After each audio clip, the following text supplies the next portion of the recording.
Here are some tips for teaching English to beginners.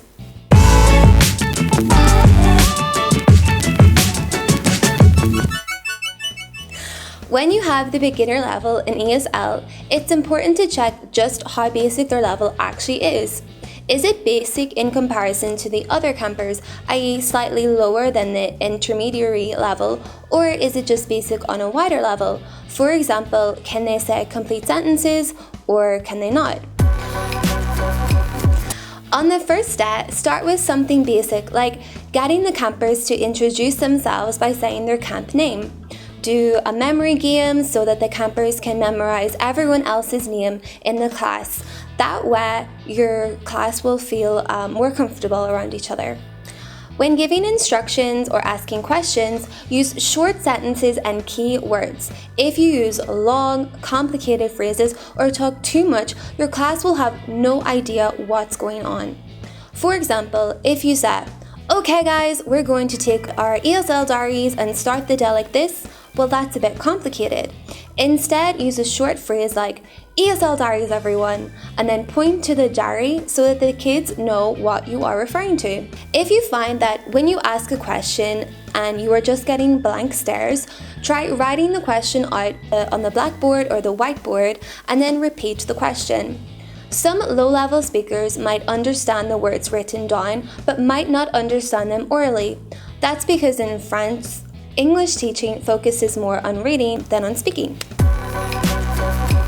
Use the thumbs up sign to see if your class follows. Some campers may feel embarrassed to admit that they haven't understood, so always check for their body language too. You can also ask specific questions to see if they have understood your instructions, like, are you working on your own or in pairs, or can you show me what paragraph you are reading? Many campers at beginner level are also known as false beginners. This means that they may have done basic things in school such as colours, family, food, or using the verb to be or to have. They may have forgotten these basics or may not be comfortable using what they have already learned.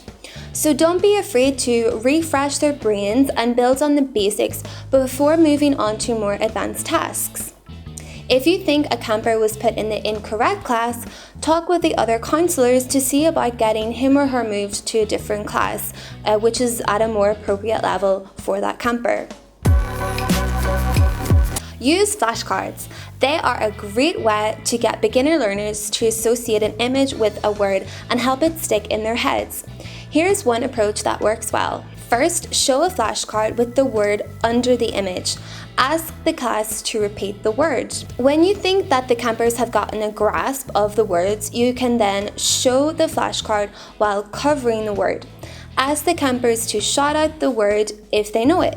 Once you think that the campers have memorized all of the vocabulary, then play a game. Split the class into 2 teams, and the first team to guess the highest number of words on the flashcards wins. When a student gets something almost right, encourage their participation by saying things like, "Good job," "Well done," and keep encouraging them to speak out. Never single out a camper who gets something wrong. This will only discourage the class and break down your relationship with the campers. Thank you for watching this video. My name is Emma aka Watson. I'm the recruitment assistant at American Village. So if you liked the video and want to see more, remember to click on the thumbs up and subscribe to our channel.